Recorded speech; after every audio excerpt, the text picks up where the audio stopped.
My mom looked at me with those soft, loving eyes she always used when she wanted something and said, "Sweetheart, I need to talk to you about something important." I was standing in her pristine kitchen, the one I'd helped her redesign 3 years ago with my first real paycheck, stirring pasta sauce for Sunday dinner. The same Sunday dinner I'd been hosting at her place every week for the past 4 years because family tradition matters, Claire, and you're so good at keeping us together. I should have known something was wrong by the way she kept fidgeting with her wedding ring. My mom never fidgeted unless she was about to drop a bomb disguised as a favor. "What's up, Mom?" I asked, forcing brightness into my voice even though exhaustion was pulling at every muscle in my body. I'd worked a double shift Friday, covered someone's Saturday morning, and still showed up to cook for the family because that's what good daughters do, right? "Well," she began, settling into the breakfast nook chair like she was about to deliver a TED talk, "you know how much I've been struggling lately. The divorce, the house payments, trying to keep everything together." I did know. I'd been living it alongside her for 2 years, ever since Dad left. I'd been the one sitting with her at 2 a.m. while she cried, the one who helped her find a lawyer she could afford, the one who quietly paid her electric bill last winter when she admitted she was 3 months behind. "I know, Mom, what do you need?" The question came out automatically, like a reflex I'd trained myself into. She reached across the counter and took my hand, her grip surprisingly tight. "I need to move in with you for a little while, just until I get back on my feet. 6 months, maybe less. You have that spare bedroom just sitting empty, and I thought, why should I struggle in this big house alone when my daughter has space and we could help each other?" The wooden spoon in my other hand went still. Help each other. That phrase had been the soundtrack of my 20s. Every time my mom needed money, time, energy, emotional labor, it was always framed as helping each other, even though the help only ever flowed in one direction. "Mom, I started, but she cut me off. Before you say anything, just hear me out. I know you value your independence. I raised you to be strong and self-sufficient, but family is family, and I'm going through the hardest time of my life. Your father abandoned me. I'm barely keeping my head above water. Are you really going to turn your back on me when I need you most?" There it was, the guilt card, played with the precision of someone who'd mastered the game decades ago. I looked at my mom, really looked at her. At 52, she was still beautiful, still vibrant, still the kind of woman who turned heads at the grocery store. Her hair was perfectly highlighted, her nails freshly manicured, her outfit casual but expensive. She didn't look like someone struggling. She looked like someone who'd learned that struggling got her what she wanted. 6 months, I repeated quietly. "Maybe less," she said, her face brightening as if she could sense my resistance crumbling. "Just until I figure out my next move. I promise I won't be in your way. You won't even know I'm there." That was a lie, and we both knew it. My mom had never been the kind of person you didn't notice. She was a presence, a force, someone who filled every room she entered and expected the room to rearrange itself around her. But what was I supposed to say? That I'd spent the last 2 years deliberately creating distance? That my spare bedroom wasn't empty by accident, but by design, a boundary I'd built to protect the small piece of independence I'd clawed my way into? That every time she called asking for help, I felt myself shrinking back into the version of myself I'd been trying to escape? I couldn't say any of that, because daughters who say those things are selfish, ungrateful, cold. So instead I heard myself say, "Okay, Mom, 6 months." Her face lit up like I'd just handed her the winning lottery ticket. She jumped up and hugged me so tightly I could smell her expensive perfume, the one I'd bought her for her birthday last year, because she'd mentioned wanting it 3 times in one conversation. "Thank you, Claire, baby. Thank you so much. You don't know what this means to me. I promise I'll make it worth your while. We're going to have so much fun living together. It'll be like when you were little." That's exactly what I was afraid of. If you've ever let someone move in because you felt too guilty to say no, you already know how this story ends. But trust me, you haven't heard anything yet. She moved in 2 weeks later with twice as many belongings as she'd promised. Just the essentials, she'd said. Apparently, essentials included a king-sized bed frame, 7 suitcases of clothes, an entire bathroom's worth of products, a collection of decorative pillows that cost more than my monthly groceries, and a stand mixer I'd never seen her use. I watched from my living room window as the movers carried box after box up the stairs to my second-floor apartment. The apartment I'd worked overtime for 3 months to afford the deposit on, the space I'd intentionally chosen because it was small enough that no one could comfortably stay long-term. Joke was on me. "Oh, sweetheart, do you mind if I put my bed in your room instead?" my mom asked as the movers wrestled the frame through the door. "My back has been killing me, and your bed is so firm, I need something softer. We can move yours into the spare room. You're young, you can sleep on anything." I opened my mouth to protest, then closed it. What was I going to say? That I'd specifically saved for 6 months to buy that mattress, that it was the first piece of furniture I'd ever purchased brand new, the first thing that was entirely mine. "Sure, Mum, whatever you need." By the end of the day, my apartment looked like my mom's storage unit had exploded inside it. Her things were everywhere, draped over my couch, stacked on my kitchen counters, overtaking my bathroom, claiming my closet space inch by inch. "This is just temporary," she kept saying as if repetition would make it true, "just until I get organized." The first week I tried to be patient. She was adjusting, it was a big change. Of course there would be an awkward transition period. The second week I started noticing the small things. She used my expensive shampoo and conditioner, the salon brand I budgeted for carefully, and when I gently mentioned it she laughed and said, "Oh honey, we're sharing everything now, that's what roommates do." We weren't roommates. Roommates split rent, I was paying all of it. The third week she started redecorating. "Your place is so bland, Claire," she said, replacing my simple, clean aesthetic with her taste. Loud throw pillows, scented candles I was allergic to, picture frames of her and Dad from before the divorce that made my stomach turn every time I walked past them. "Mom, I liked it the way it was," I said carefully. "Oh, don't be silly, this is so much more homey, you'll get used to it." By week 4 she'd established a routine. Sleep until 10 a.m. in my bed, use my groceries to make herself elaborate breakfasts she'd leave half-eaten on the counter, spend the afternoon job hunting, which meant scrolling Facebook, then ask me what I was making for dinner when I got home from my actual job. "I thought you were looking for work," I said one evening, staring at the sink full of dishes I'd have to wash before I could even start cooking. "I am," she said, sounding offended, "but the job market is brutal right now. Everything requires experience I don't have or pays nothing. I'm being strategic." Strategic apparently meant doing nothing while I worked 45 hours a week and came home to a mess. The thing about living with someone who slowly takes over your life is that you don't notice the exact moment it happens. It's not one big invasion. It's 1,000 small concessions, 1,000 times you say, "It's fine," when it's not, 1,000 moments you swallow your frustration because confrontation feels harder than just dealing with it. Until one day, you're standing in what used to be your sanctuary, and you barely recognize it anymore. That day came in month 2. I came home after a particularly brutal shift, rude customers, a coworker who called in sick, a register that wouldn't balance, and found my mom sitting on the couch with her sister, my Aunt Linda, both of them drinking wine from my nice glasses. "Oh honey, perfect timing. Linda and I are planning a girls' trip. We're thinking somewhere warm, maybe Mexico. What do you think?" I set my bag down slowly. "That sounds fun. When are you going?" "Well, that's the thing," my mom said, her voice taking on that sweet, conspiratorial tone that always preceded an ask. "The trip is kind of expensive, and since I'm still job hunting, I was hoping you could help me out. Maybe cover my flight and hotel, as an early birthday present." Her birthday was 9 months away. "Mom, I can't afford." "Of course you can," she interrupted, laughing. "You're always so dramatic about money, Claire. You have a good job, no major expenses anymore since I moved in and started helping with things around here." Helping with what? The words came out sharper than I intended.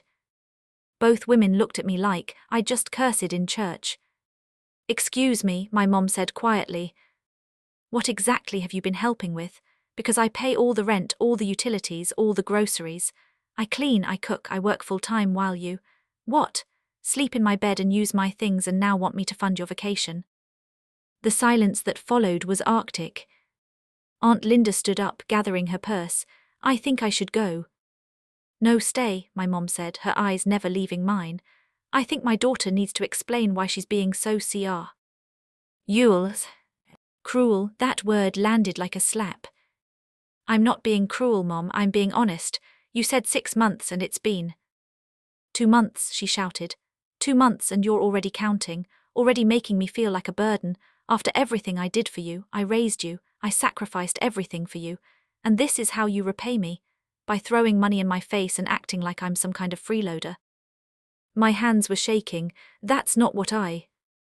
Maybe I should just leave, she said, her voice breaking in that performative way she'd perfected. Maybe I should just go back to that empty house and struggle alone since my own daughter doesn't want me here. Mom, I didn't say. But she was already storming toward the bedroom, my bedroom, and slamming the door. Aunt Linda gave me a disappointed look. She's going through a hard time, you know, you could be more understanding. Then she left too, leaving me standing in my own apartment feeling like the villain. That night I lay in the guest bed, the firm mattress I'd bought new, and stared at the ceiling, trying to figure out how I'd become the bad guy in my own life. Have you ever been made to feel guilty for setting boundaries in your own home? Because that was just the beginning of how my mom turned my life into hers. The next morning, I woke up to find my mom making pancakes like nothing had happened. She smiled when she saw me, bright and warm and completely unbothered by the fight we'd had 12 hours earlier. Good morning, sweetheart, I made your favorite, chocolate chip pancakes. Consider it a peace offering. I stood in the doorway of the kitchen, my kitchen, feeling disoriented. Mom, about last night. Oh, let's not dwell on it, she said, waving a spatula dismissively. We both said things we didn't mean. That's what family does. We fight, we forgive, we move on. Now sit down and eat before they get cold. This was her pattern. Explosion, then sweetness.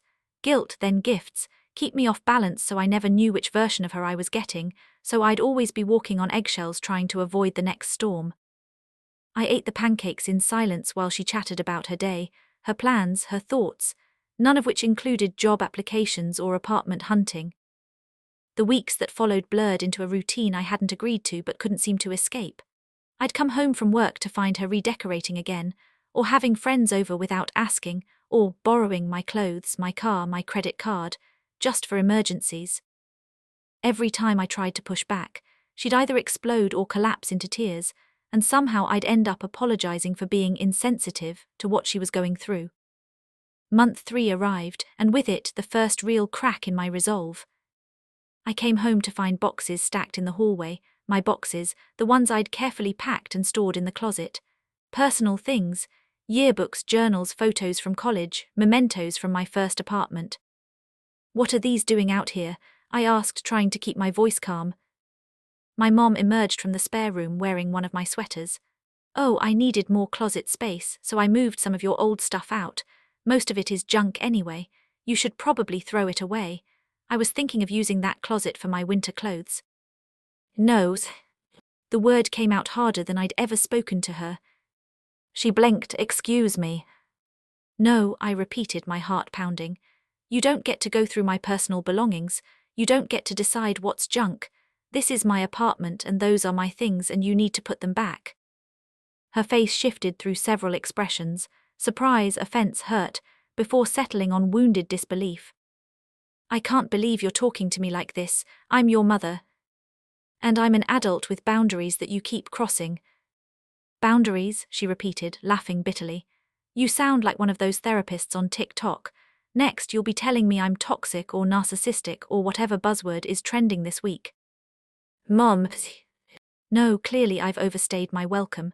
Clearly my daughter values her precious things more than she values me. I'll start looking for places tomorrow. I'll be out of your hair soon, don't worry. She said it like a threat, like I was supposed to immediately backpedal and beg her to stay. Instead I said, okay. You could have heard a pin drop. Okay, she repeated, her voice small and shocked. Yeah, okay, I think that's probably for the best. The 6 months is almost up anyway, and we both need our own space. For a moment I thought she might actually listen, might actually respect what I was saying. Then her eyes hardened in a way I'd never seen before. Fine, she said coldly, but don't come crying to me when you realize how lonely it is being so independent. Don't expect me to be there for you when you need help, because family is supposed to be there for each other, and you just made it very clear that you're not interested in that. She walked past me, shoulder checking me hard enough that I stumbled and locked herself in the bedroom. My bedroom. in my apartment that I paid for. And somehow, I was still the one who felt like I'd done something wrong. If your parent moved into your place temporarily and started taking over your entire life, would you stand your ground or keep the peace? Let me know, because what happened next changed everything. The apartment hunting lasted exactly 2 days before my mom announced she'd found the perfect place. I was cautiously optimistic. Maybe this would actually work out.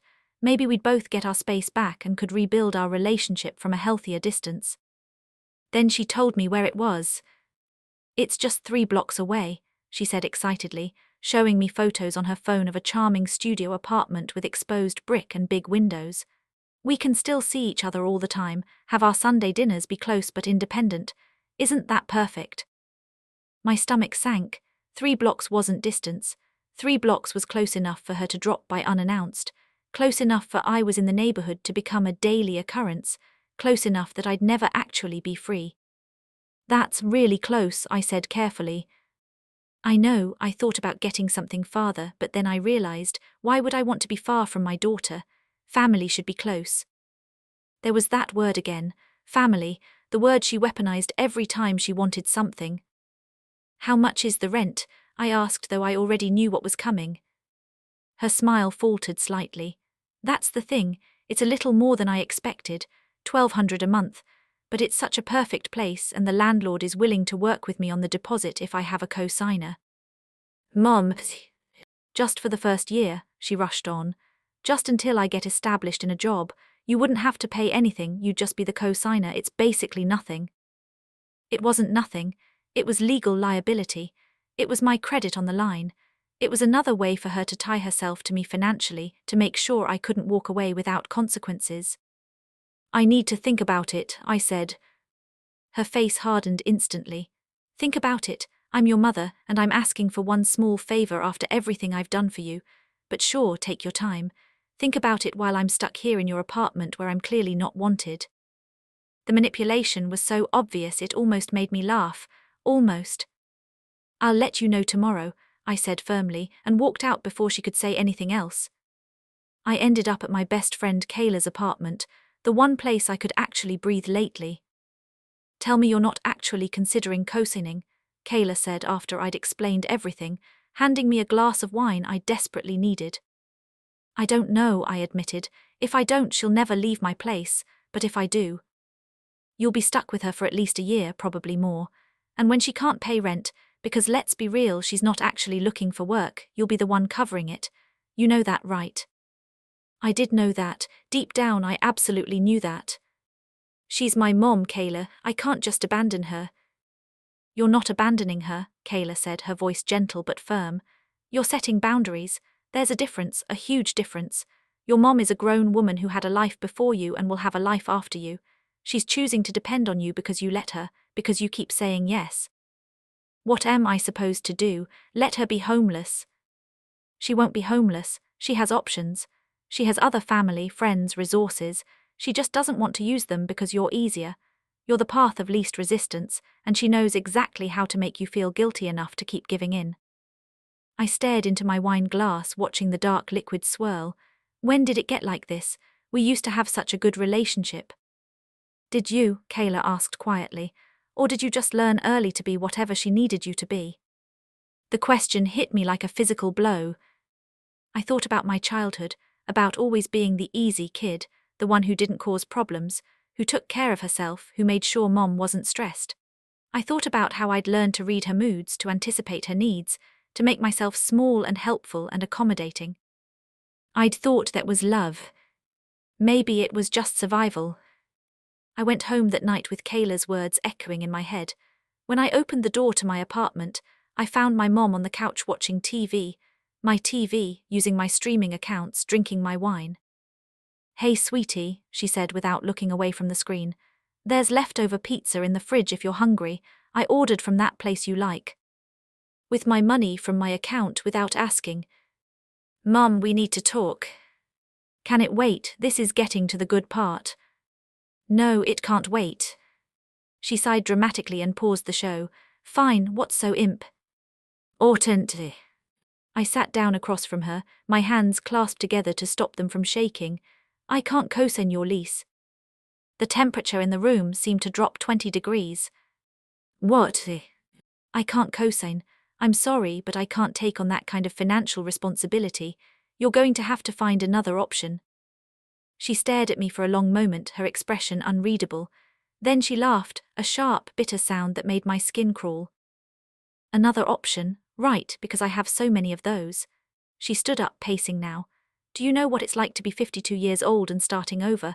To have your husband leave you for someone younger, to lose everything, to have to depend on your child because you have nowhere else to go. I know it's hard, Mom, but nothing, she shouted. You clearly don't know, because if you did, you wouldn't be doing this to me. I asked you for one thing, one simple thing after I moved in here, to make your life easier. Make my life easier? The words burst out of me before I could stop them. How exactly have you made my life easier? You've taken over my apartment, used my money, my things, my space, and now you're angry that I won't put my credit on the line for you. I'm your mother. Taking care of me should be a privilege, not a burden. But it is a burden. I was standing now too, years of swallowed frustration finally breaking free. It's been a burden since the day you moved in, since before that, actually.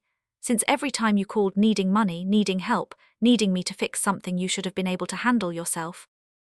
How dare you? No, how dare you? My voice cracked. How dare you make me feel guilty for having boundaries? How dare you move into my space and act like you're doing me a favor? How dare you treat me like an ATM and then call it love? Tears were streaming down her face now, but they didn't move me the way they used to.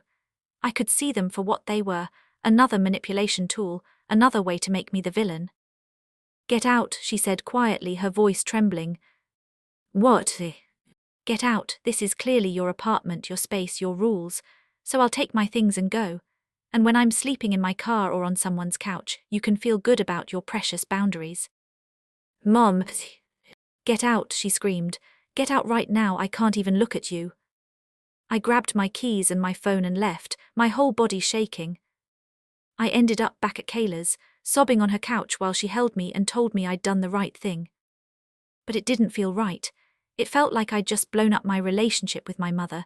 It felt like I'd failed some fundamental test of what it meant to be a good daughter. 3 days later, my mom was still in my apartment and not speaking to me.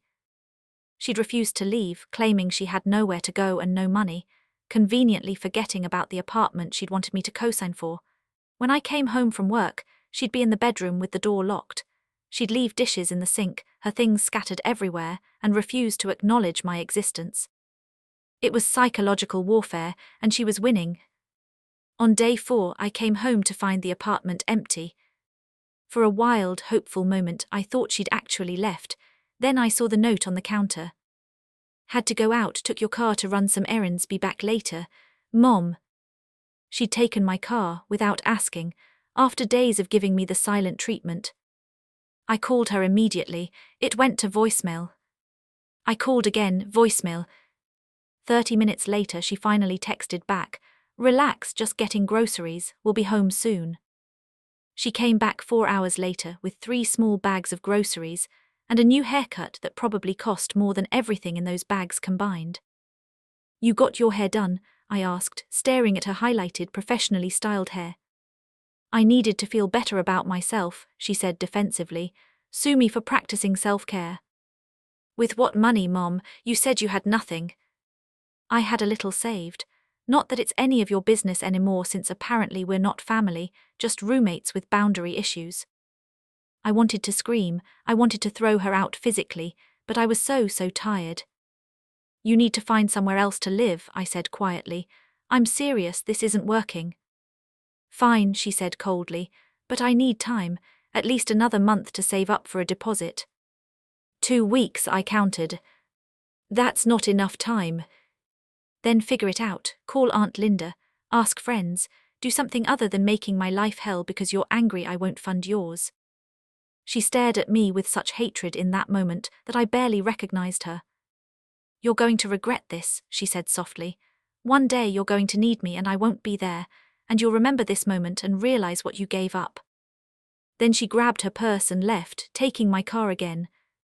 Would you have given your parent 2 weeks or thrown them? Immediately, because what I found out during those 2 weeks made me wish I'd chosen the latter.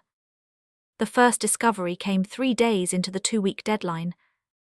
I'd taken the day off work, something I rarely did, because I needed to reclaim my space. My mom had gone out, probably to sulk at Aunt Linda's or wherever she spent her days when she wasn't occupying my apartment. I started in the bedroom, my bedroom, the one she'd commandeered 2 months ago. As I stripped the bed to wash the sheets, something fell out from between the mattress and box spring. A credit card, my credit card, the one I'd reported missing 3 weeks ago, assuming I'd lost it somewhere. My hands went cold. I opened my laptop and logged into my account, my heart pounding so hard I could hear it in my ears. The charges were there, line after line, the expensive dinners I'd thought she was paying for with her savings, the new clothes I'd noticed appearing in the closet, the salon visits, the online shopping, the subscription services I'd never signed up for. Thousands of dollars, on my card, over the course of 6 weeks. I sat there staring at the screen, my brain struggling to process what I was seeing. This wasn't just using my shampoo or eating my food. This was theft, actual criminal theft. I kept looking, digging deeper into my accounts. That's when I found the second thing. My savings account, the one I'd been building for years, had been drained by half. $6,000 gone, transferred out in increments over the past month to an account I didn't recognize. My vision blurred. I thought I might actually throw up. I called my bank immediately. The woman on the other end was sympathetic but firm. The transfers had been authorized from my account using my login credentials. Unless I could prove fraud, there wasn't much they could do. But I didn't authorize them, I said, my voice shaking. Does anyone else have access to your login information? I thought about my laptop, the one I left in the apartment, the one my mom had access to every day while I was at work, the one I never locked because I trusted the only other person who lived here. Yes, I whispered, my mother. The silence on the other end said everything.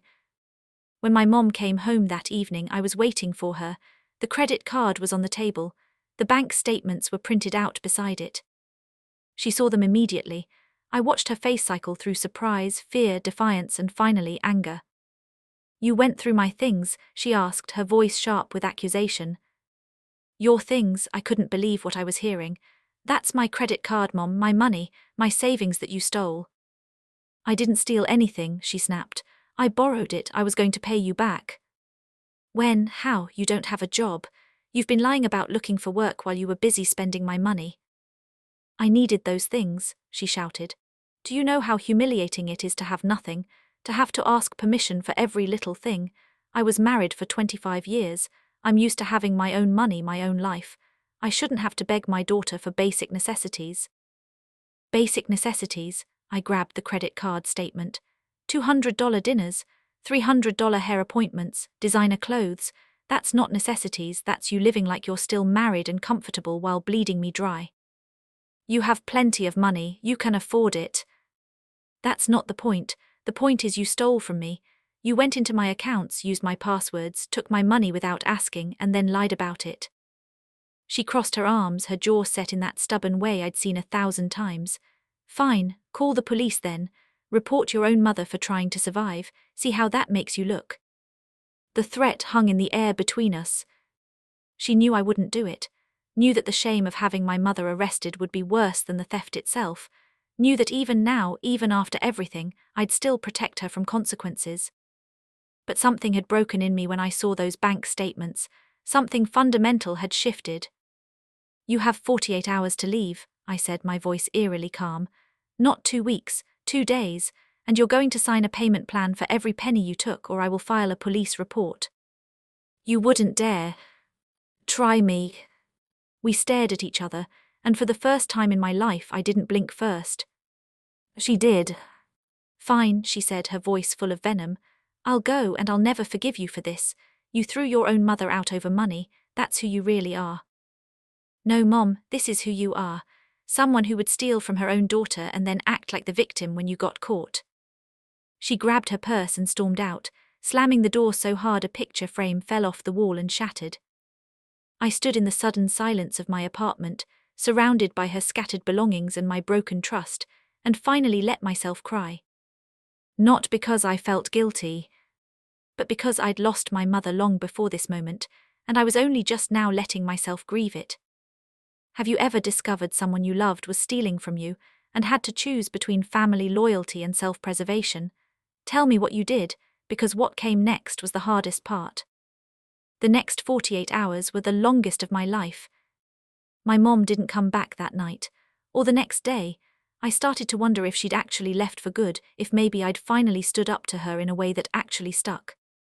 Then, on the evening of day 2, Aunt Linda showed up at my door. "We need to talk," she said, pushing past me into the apartment. I closed the door slowly, bracing myself. "Your mother is devastated," Aunt Linda began, settling onto my couch like she had every right to be there. "She's been staying with me crying non-stop. Do you have any idea what you've done to her?" "Do you have any idea what she did to me?" I shot back. "She made some mistakes, yes, but kicking her out like this, making her homeless, that's cruel, and it's not the girl I helped raise. She stole from me, Linda. Thousands of dollars, used my credit cards without permission. That's not a mistake, that's a crime." Aunt Linda waved her hand dismissively. "She's your mother. She changed your diapers, fed you, raised you. You owe her more than treating her like a criminal over some money." "Some money," I felt my blood pressure rising. "She took half my savings, money I've been building for years, money I worked for. And she gave you life. Everything you are is because of her. The least you can do is help her through a rough patch without being so vindictive about it." Vindictive, that word cut deep. "Did she tell you she's been pretending to look for work while spending hundreds of dollars on luxuries? Did she tell you about the credit card fraud? She told me you've been holding everything over her head, making her feel like a burden, treating her like she's nothing instead of your mother. There are two sides to every story, and frankly, Claire, yours isn't looking great right now." I stared at my aunt, this woman who'd been in my life since birth, who'd babysat me as a kid, who'd taken me for ice cream when my parents fought. And I realized she'd chosen a side, and it wasn't mine. "She needs to be out by tonight," I said quietly. "If she's not, I'm changing the locks." Aunt Linda stood up, her face cold. "You do that and you'll lose more than just your mother. This family won't forget how you treated her when she needed you most." "Maybe I'm okay with that," I said, and meant it. She left without another word. At 11:47 p.m. my mom came back. I was sitting on the couch, exhausted from anxiety and stress, when I heard her key in the lock. She walked in with 2 large suitcases and a defeated expression I'd never seen on her face before. For a moment, neither of us spoke. "I'm here to get my things," she said finally, her voice flat and emotionless. "Okays." She moved through the apartment like a ghost, gathering her belongings in silence. I watched her pack up the life she'd built in my space, her clothes, her toiletries, her decorative pillows, all the pieces of herself she'd scattered through my home. When she was almost done, she stopped in front of me. "I want you to know something," she said, and her voice was different now, not angry, not manipulative, just tired. "I really did think you owed me this.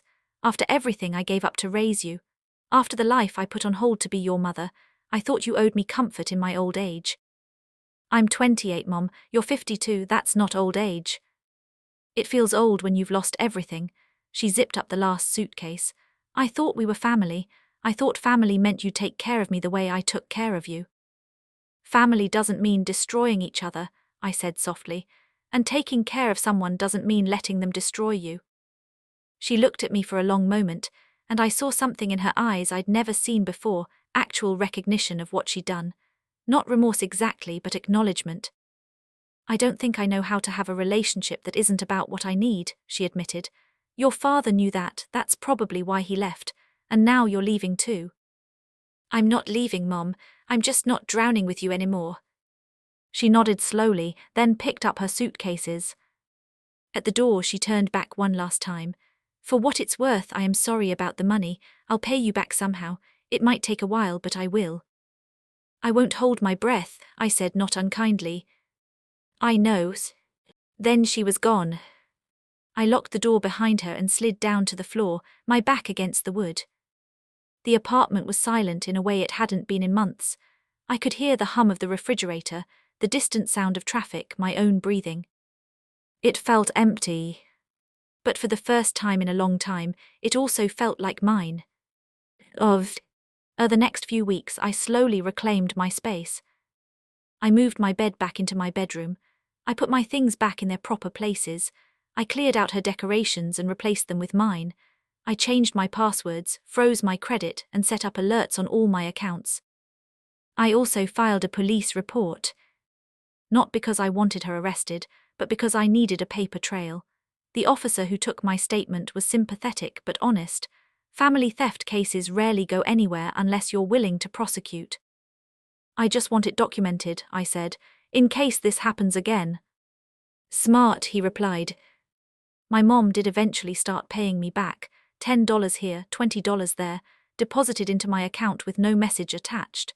At this rate, I'd be fully repaid in about 15 years. Some of my extended family stopped talking to me. Aunt Linda made sure everyone knew her version of events, that I'd heartlessly kicked my struggling mother out over a little money. Some people believed her, some people saw through it. I stopped caring which was which. My mom and I don't talk much now. She sends occasional texts, memes mostly, or articles she thinks I'd find interesting. I respond sometimes, short, polite, boundaried. She got a job eventually, at a retail store. She found a small apartment she could actually afford. She started therapy after I made it clear that was a condition of us having any relationship at all. The therapist says I have some narcissistic tendencies, she told me during one of our brief coffee meetings months later. She said it lightly, like it was a joke. Yeah, I said, I could have told you that for free. She almost smiled. I'm trying to work on it, it's hard seeing yourself clearly. I bet.